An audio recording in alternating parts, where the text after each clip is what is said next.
Anong mensahe ang kailangan marinig ng mga Pisces?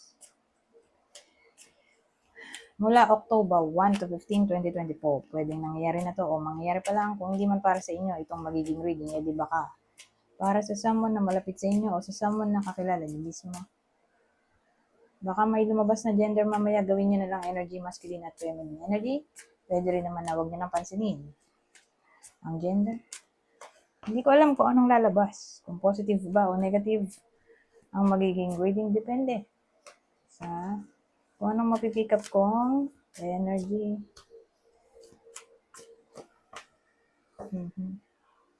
So, ang bida lalaki. Sa unang deck, kasi 3 deck itong gagamitin ko. Sa unang deck, may lalaki tayo dito.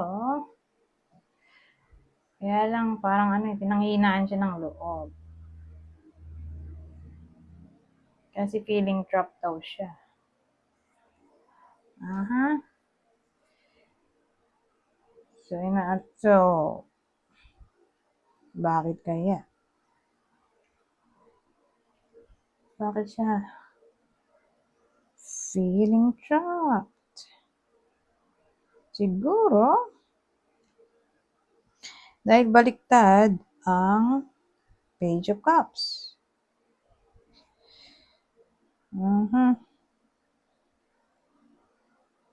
Siguro may mga gusto siyang mangyari. Kaya lang for some reason, medyo irrational o illogical.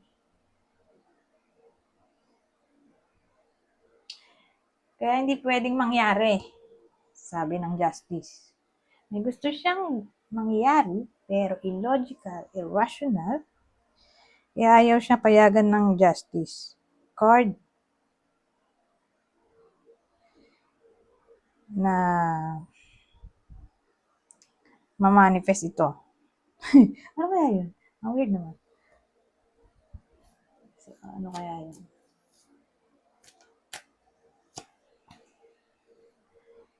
So, may gusto siyang i-overcome.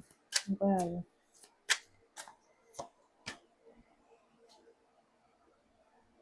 Irrational na naman, oh. Illogical to. Ito yung sinasabi ko. Irrational, illogical. May gusto nga siyang i-overcome, eh. Kung mangyari, no kaya yun? Umulit lang, oh.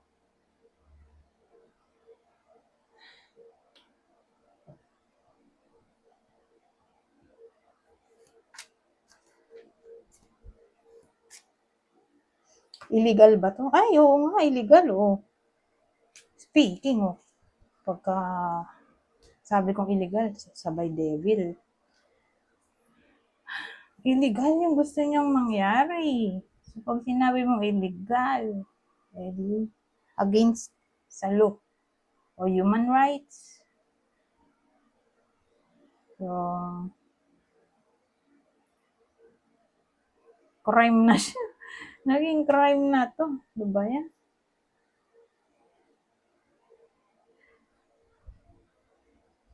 So, ito, basahin ko na lang. Para ano.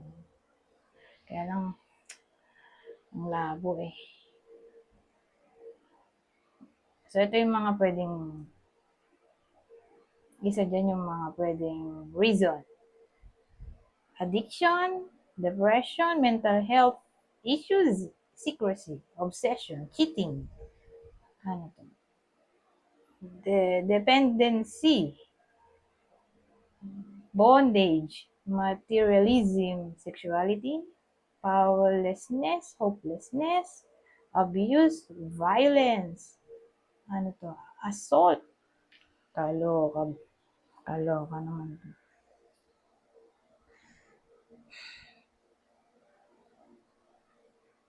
So, parang hindi siya makatarungan eh. So, kung alam niyo sa sarili niyo, hindi kayo ganun. Di baka may someone na malapit sa inyo na nakakaisip ng ganito. May gusto siyang gawin na masama ba? Parang masama yung intention niya. Saan kaya? Para may idea tayo. Pero kasi ang dami nga eh. Pwedeng cheating, sexuality, kaloka, baka rape na to. abuse, violence, assault. Ito, drugs na to, addiction. Or any kind of addiction, mental issues. Ito, mental health issues. Beware na lang siguro. Kaya pala baliktad to, wala sa tamang katinuan. Kaya pala sabi ko irrational, illogical. Dito, kasi ito na. May mas mang intention. Beware. Baka maka-encounter kayo ng ganitong klaseng tao.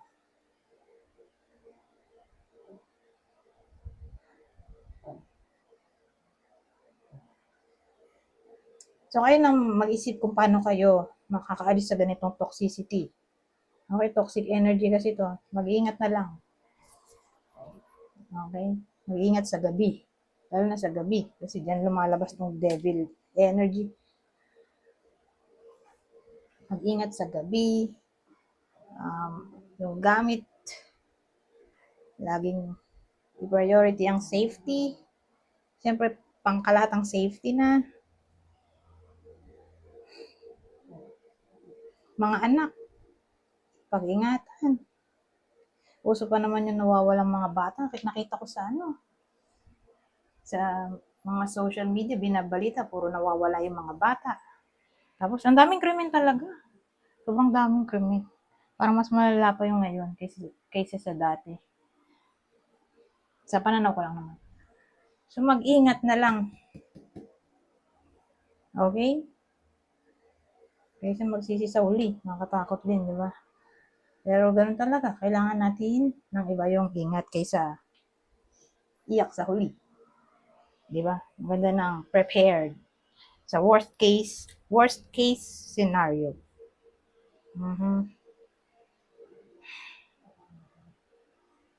Saka wag masyadong trusting sa 2 linggo na to. Wag masyadong trusting, wag masyadong uto-uto. I-practice ang discipline, control, self-respect. Saka yung mga anak nga, ingatan. Lalo na yung mga yun. Pati partner. Kasi may cheating dito, oh. Yung lalaki naman, pwede rin,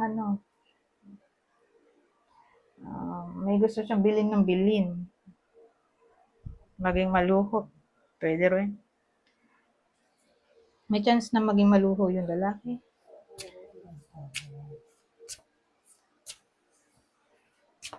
O obsession, pwede rin. Ma-obsess yung lalaki. Maloko. Anyways, punta na tayo dito. Dito na nga lang to. Ano pang mensahe ang masasabi nito?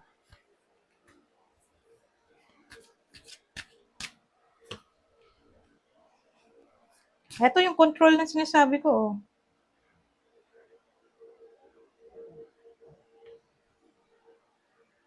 Power of the divine wisdom. Kasi ang dating, kung di nyo to ma-practice yung control, discipline, di maglo-learn kayo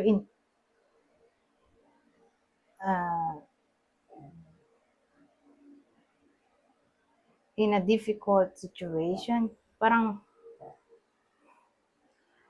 sabihin natin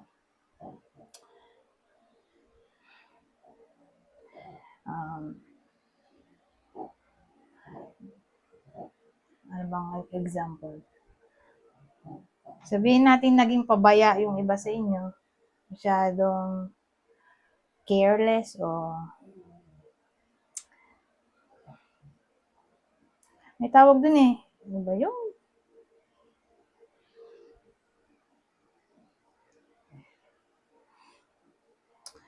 Nakalimutan ko. Oh my God. May right term dun. OMG. Hindi ko na maalala. Basta naging pabaya. Masyadong, kampante. Huwag masyadong kampante. Ayan. So, ngayon, dahil masyado siyang naging carefree, Naging kampante. Siya ngayon yung mabibiktima ng mga pinagsasabi ko. So ngayon, nung naging biktima siya, doon niya na-realize yung mga pinagsasabi ko. Dapat pala nag-iingat siya, ganyan. Kasi ayun o, wisdom oh. Parang painful wisdom. Kumbaga, kailangan pa nung taong to na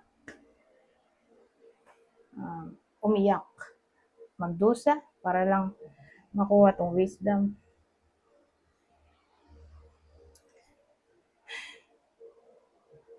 So, ganun. Okay? Kasi usually lumalabas ang wisdom sa difficult na lesson. Di ba? Yung wisdom kasi, pag sinabi mong wisdom, hindi mo makalimutan na lesson na natutunan mo. Ganun ang dating sa akin.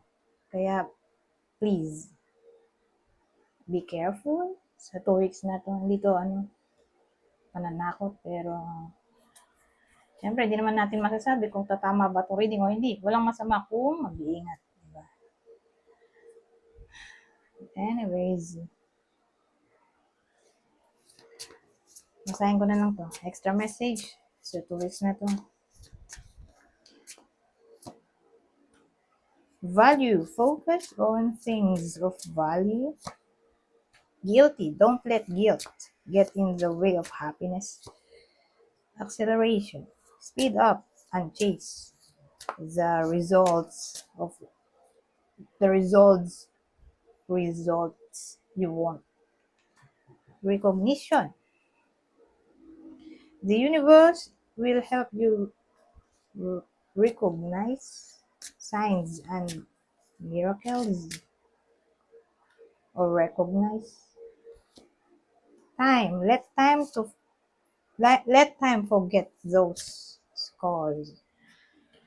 Anyways, hanggang dito na lang. Goodbye for now.